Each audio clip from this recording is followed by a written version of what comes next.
ఫైనల్గా మేము ఢిల్లీకి వచ్చేసాము.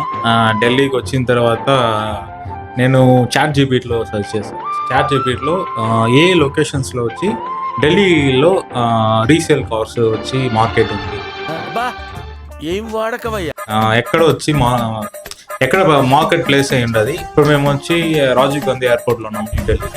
ఈ నుంచి ఎలా నావిగేట్ అవ్వాలి అంటే ఇంకా మేము బడ్జెట్ ప్లాన్ చేసాం కదా, దానికోసం ఏం చేసామంటే స్టేషన్ పక్కనే మెట్రో స్టేషన్. సో ఈ మెట్రో స్టేషన్ నుంచి ఎట్లా పోవాలి ఏందని చూసుకొని మేము ఏం ప్లాన్ చేసామంటే అటాంచి కరోల్బాద్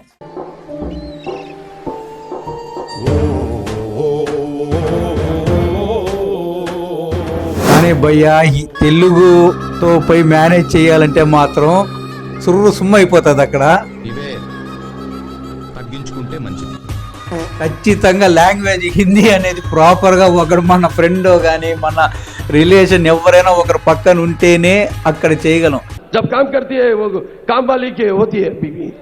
లాంగ్వేజ్ లేకుండా కానీ వెళ్ళామంటే మన తిరుపతిలో మనం ఎలా వెంకటేశ్వర స్వామికి గుండు కొడతామో ఆ విధంగా ఢిల్లీలో మొత్తం గుండు కొట్టేసి పంపిస్తారు. మీరు విన్నట్టయితే చోర్ బజార్ అంటారు. మన హైదరాబాద్ ఉన్నట్టుగా ఢిల్లీలో కూడా చోర్ బజార్ ఉంది. మనం వెళ్తే లోపలికి పోయి రావడమే కానీ చోరే, మళ్ళీ మన దగ్గర ఏమి ఉండవు. ఒకరిని చీటింగ్ చేస్తున్నామంటే ఎట్లుండాలా? బనీన్కి తెలియకుండా డ్రైయర్ లాగేయాలా? అలా ఉంటుంది. బట్ లాంగ్వేజ్ అనేది కూడా మెయిన్ ప్రిఫరెన్స్ దీంట్లో. మీరు వెళ్ళేటప్పుడు కూడా మీ ఫ్రెండ్స్, మీ కొలీగ్స్ వాళ్ళల్లో మన తెలిసిన వాళ్ళలో ఒకరు తీసుకొని వెళ్ళడం కొంచెం బెటరు.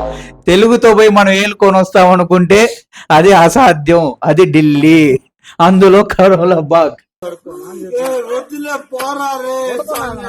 అదే మనం 11 కత్తా వచ్చి ఎయిర్పోర్ట్లో దిగేసి ఆడ నుండి మనం చెప్పినా కదా మెట్రో పెట్టుకొని ఆడ నుండి మెయిన్ ఏరియా కరోల్బాగ్ అనే ఏరియాకి మనం వెళ్ళిపోయాం. ఆడ వెళ్ళిన తర్వాత ఒక సెంట్రల్ ఏరియాలో మమ్మల్ని ఆడ దింపినాడు. ఆడ దింపితే మనం చుట్టూ చూస్తే అన్నీ వచ్చి కార్ సేల్స్ చేసాయి. ఒక 12:30 నుండి ఒక 1:30 లోపల మేము అడిగి ఆ ప్లేస్ ఇచ్చాము. ఒక విషయం చెప్పాలి ఏమంటే ఆ రోజు మేము వెళ్ళింది చూడండి, ప్రతి ఒక్క ఇన్సిడెంట్ మాకు ఒక నెగిటివ్గానే ఇంపాక్ట్ జరుగుతాం. ఫ్లైట్ వదిలేనాము, అన్ని చోట్ల లేటు, కరెక్ట్గా ఢిల్లీలో పోయి దిగుతున్నాం. ఆ రోజు సోమవారం. ఎవ్రీ సోమవారం వచ్చి ఢిల్లీ వచ్చి హాలిడే. మీ కష్టం పగవాడికి కూడా రాకూడదు గురుగారు. మరేరా మామూలు అన్ని షాప్స్ వచ్చి మండే ఆడ క్లోజ్. ఏదో ఒక 10 షాప్స్ ఉంటే దాంతో 2 షాప్స్ తెరిచిన్నాడు. మేము ఆడపోయి కొన్ని కార్లు చూసి క్రెటా, ఆ విధంగా కొన్ని ఎర్టిగాలు, క్రెటాలు, చాలా కార్స్ ఉన్నాయి ఆడ. ఇన్నోవా క్రిస్టా చాలా ఉన్నాయి. అంటే ఒక్కొక్క షాప్ దగ్గర ఆల్మోస్ట్ ఒక 10 కార్స్ 15 కార్స్ పెట్టుకున్నారు రెడీగా సేలింగ్. మేము ఆడపోయి కొన్ని కార్స్ చూసాము. ఆ కార్స్ పోయి మేము కాస్ట్ అడిగితే ఈ పలానా మోడల్ అది ఇది ఎక్స్ప్లెయిన్ చేసిన తర్వాత మన ఈడ ఆంధ్రాలో ఏ విధంగా అయితే కాస్ట్ ఏడు ఉందో అదే కాస్ట్లో ఆడ కూడా చెప్తున్నారు. ఏమిటండి మీరు మాట్లాడేది? మరి అట్లా ఒక అన్ని అంగిళ్ళు చూసాం మేము. ఆల్మోస్ట్ ఆల్గా ఒక 6-7 అంగిళ్ళు షాప్స్ అంతే తిరిగి చూసి అదే కాస్ట్లో ఉన్నాయి. నేను ఆ రేట్లో చెప్పే ముందుకి కంప్లీట్గా మైండ్ ఆఫ్ అయిపోయింది. సరే తరలే, ఎన్నెన్నో అనుకుంటాం, అన్ని జరుగుతాయి ఏమిటి? సరేరా, మనం ఇంత దూరం వచ్చినాం. మన ఇండియా గేట్, జమ్మా మసీద్, అక్కడ వచ్చి స్ట్రీట్ ఫుడ్ సూపర్గా ఉంటుంది. ఆ స్ట్రీట్ విజిట్ చేసిన తర్వాత మనం ఢిల్లీ వదిలి వెళ్ళిపోదాం రా. ఇంకా మనకి ఏం సెట్ అవ్వదు.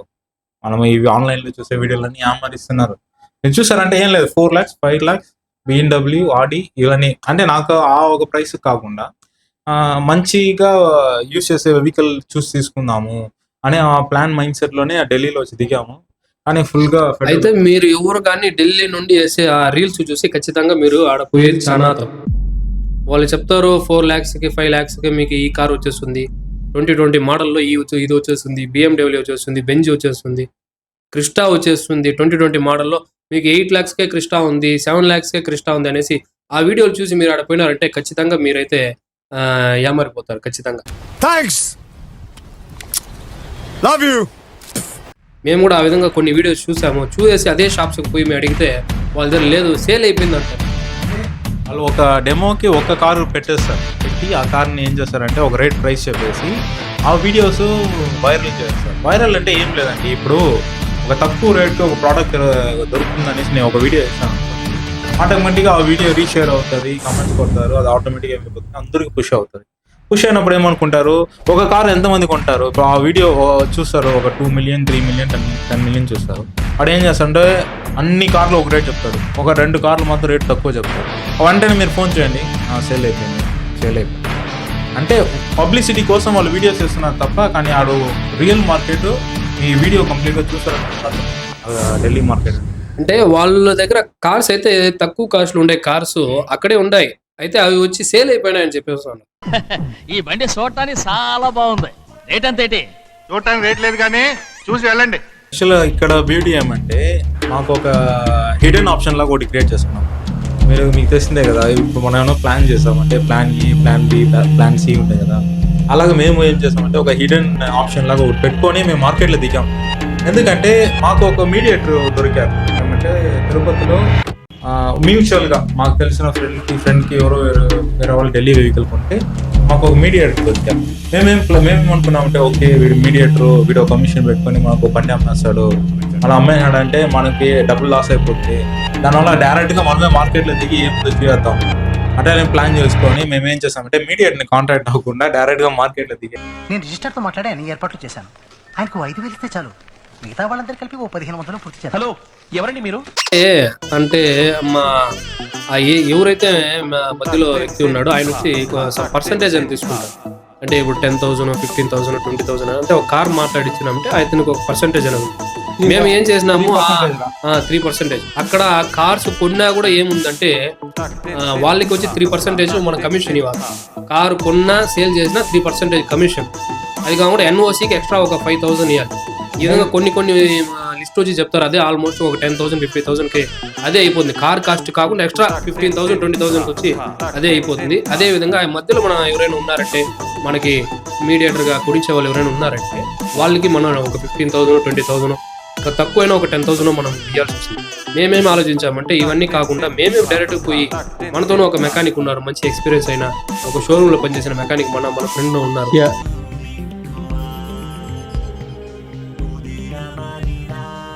ఆ విధంగా మనము ఆయన తీసుకొని పోయి ఏమి చేసాం, మేము 4 చేసి కార్స్ చాలా కార్స్ చూసి అన్ని చెక్ చేసుకొని ఇది సంథింగ్ అడిగితే ఏదో ఒక ముందు వెనక ఉన్నాయి కొన్ని కార్స్ లో. కొన్ని కార్స్ బాగుండే కార్స్ తక్కువలో ఉండే కార్స్ అమ్మేసినామంటున్నారు. అయితే మాకు ఆ రోజు అంతా డైలీ చూసి ఆ మండే వచ్చి ఆల్మోస్ట్ ఉండే మార్కెట్ అన్ని మేము తిరిగిన తర్వాత మాకైతే ఏ వెహికల్ మాకు అంతగా మా మనసుకి పట్టలేదు. అయితే ఇంకా మనం ఇంత దూరం వచ్చి ఖచ్చితంగా ఏదో ఒకటి తీసుకొని పోవాలనేసి మేమేం చేసామంటే మనకి ఇక్కడ తిరుపతిలోనే ఒక అతను కాంటాక్ట్ ఇచ్చారు. ఢిల్లీలో అక్కడే ఉంది, ఆడే స్టే చేస్తా. ఆ నుండి వచ్చి ఈ నుండి ఎవరైతే ఆడికి పోతారో వాళ్ళకి వచ్చి ఆ మార్కెట్ అంతా తిరిగి చూపించి ఏ మార్కెట్లో ఏం కార్స్ ఉన్నాయి, ఏ రేటు ఉండదు, మొత్తం A to Z డీటెయిల్స్ వచ్చి ఆయన దగ్గర ఉంది. ఆయన్ని పోయి మేము కలవడం జరిగింది. Information is wealth. సార్ ఏం చేశారంటే ఇది తిరిగి చూసేసి వెళ్ళిపోయే ముందు ఒకసారి ఆయనకి ఫోన్ చేస్తాం, కాల్ చేసి ఈ విధంగా ఇష్యూ అంతా చెప్తాం ఆయనకి అనేసి నేను కాల్ చేస్తే ఆయన వచ్చి ఆ పర్సన్ అవైలబుల్ వచ్చి మమ్మల్ని వచ్చి మీట్ అవ్వడం. మేము ఆడ వెళ్ళిన తర్వాత చూసేసాం మార్కెట్ కూడా నాకు కొంచెం అండర్స్టాండ్ అవుతుంది. ఎట్లా అంటే మీరు ఢిల్లీలో వెళ్ళి చూసారనుకోండి, డైరెక్ట్గా వచ్చి ఢిల్లీ ఒక్కరి దగ్గర వచ్చి అన్ని వెహికల్స్ పెట్టుకొని సేల్ చేసేది ఆప్షనే లేదు. ఇప్పుడు మీరు ఒక ఓనర్ అనుకోండి, నేను ఒక ఏజెన్సీ పెట్టుకున్నాను, డీలర్షిప్ సేల్స్ ఏదో ఒక షాప్ పెట్టుకున్నాను. ఓనర్ ఏం చేస్తారంటే ఇలాగ నా వెహికల్ ఉంది, నా ప్రైసింగ్ ఇది అనేసి నేను చెప్పేస్తాను. చెప్పినప్పుడు ఏమవుతుందంటే ఇప్పుడు మనం వెళ్తాం, మన కస్టమర్గా వెళ్తాం. వెళ్ళిన తర్వాత నాకు వచ్చి ఈ రేట్ ఉంటే అప్పుడు ఏం చేస్తుంటే డీలర్కి ఒక ప్రైస్ పెట్టుకొని కస్టమర్ దగ్గర నుంచి వెహికల్ తీసుకొని ఇట్లా రీసేల్ చేస్తారు. ఓనర్ వచ్చి వేరే వాడు ఉంటారు. అంటే ఎవరి దగ్గర ఏ కార్స్ ఉండవండి. మీరు ఆడ ఢిల్లీ మార్కెట్ వెళ్ళారంటే ఒకే కార్ మోడల్ మీరు 10 షాపులకు వెళ్ళినా అదే కార్ చూపిస్తారు. ఈ బండి ఉంది, ఈ బండి ఉంది, ఓకేనా. అందరి దగ్గర ఒకే లాంటి రిలవెంట్ ప్రైసెస్ ఉంటాయి. అంటే 10,000 5,000 అట్లా ఉంది. కానీ ఓనర్ ఒకడే ఉంటాడు. అంటే వీళ్ళంతా ఒక డీలర్స్ లాగా తెచ్చి ఆ వెహికల్స్ పెట్టి ఒక ప్రైస్ పెట్టుకొని సేల్ చేస్తున్నారు. ఏందిరా ఇంత దూరం వచ్చి ఇట్ అయిపోయింది అనేసి ఆలోచించి ఫైనల్గా నేను చెప్పినట్టు మాకు ఒక ఆప్షన్ ఉంది. సరే ఇంత దూరం వచ్చాం కదా, మీడియేటర్ కాల్ చేద్దాం. కాల్ చేసిన తర్వాత ఆయన కనుక్కున్నప్పుడు కూడా మనకు వర్కౌట్ కాలేదనుకోండి, సరే జాలీగా ఇంత దూరం వచ్చాము, ఇండియా గేటు మళ్ళా రాజ్భవనం ఇవన్నీ చూసేసి జాలీగా వెళ్దాము, ఇంకా ఎట్లా మనము ట్రైన్లోనే వెళ్ళాలా లేకపోతే ఫ్లైట్లోనే వెళ్ళాలా అనేసి ఒక మైండ్ సెట్ క్రియేట్ చేసుకుని నేను పిలిపించాము. ఆయన పిలిపించిన తర్వాత ఆయన వచ్చాడు, ఈవినింగ్ వచ్చాడు, మాట్లాడినారు. ఈరోజు హాలిడే, మండే ఎవరు ఉంటుందండి, మనము రేపు వెళ్దాము, వెళ్ళి మార్కెట్కి వెళ్దాము, మీకు ఎలాంటి కార్లు కావాలి ఏమైనా అడిగాను. నాకు మైండ్లో మొత్తం జీప్ కంపాస్ ఉన్నింది. ఎందుకంటే నాకు ఒక బ్రాండ్ బాగా నచ్చింది.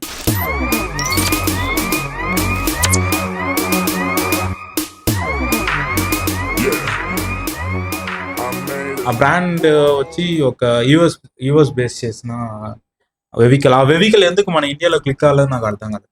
ఏం చేస్తున్నారంటే ఆ వెహికల్ మొత్తం వచ్చి లోకల్ మ్యానుఫ్యాక్చర్ లేకపోతే ఇంపోర్ట్ చేసి దానికి స్పేస్ తెప్పించే వల్ల దానికి సర్వీసెస్, స్పేర్ కాస్ట్ అంతా చాలా టూ మచ్గా ఉంటుంది. కంప్లీట్ సెన్సర్ వెహికల్, కానీ ఆ వెహికల్ డ్రైవ్ చేసే ఫీల్ డిఫరెంట్గా ఉంటుంది. నేను ఆయనకి చెప్పేసాను ఇమీడియట్గా, నాకు చూస్తే ఒకటి జీప్ చూడండి, జీప్ బ్రాండ్, లేదంటే క్రెటా చూడండి అన్నాము. అనిన తర్వాత ఇంకా నైట్ వచ్చి ఇంకో మేము రూమ్ చూద్దామని ప్లాన్ చేసాం. మరొక త్వరలో బదుల్లోనే ఒక ఆయన ఒక సజెషన్ చేశారు, ఒక హోటల్. ఆ ఒక హోటల్లో స్టే అయ్యాము.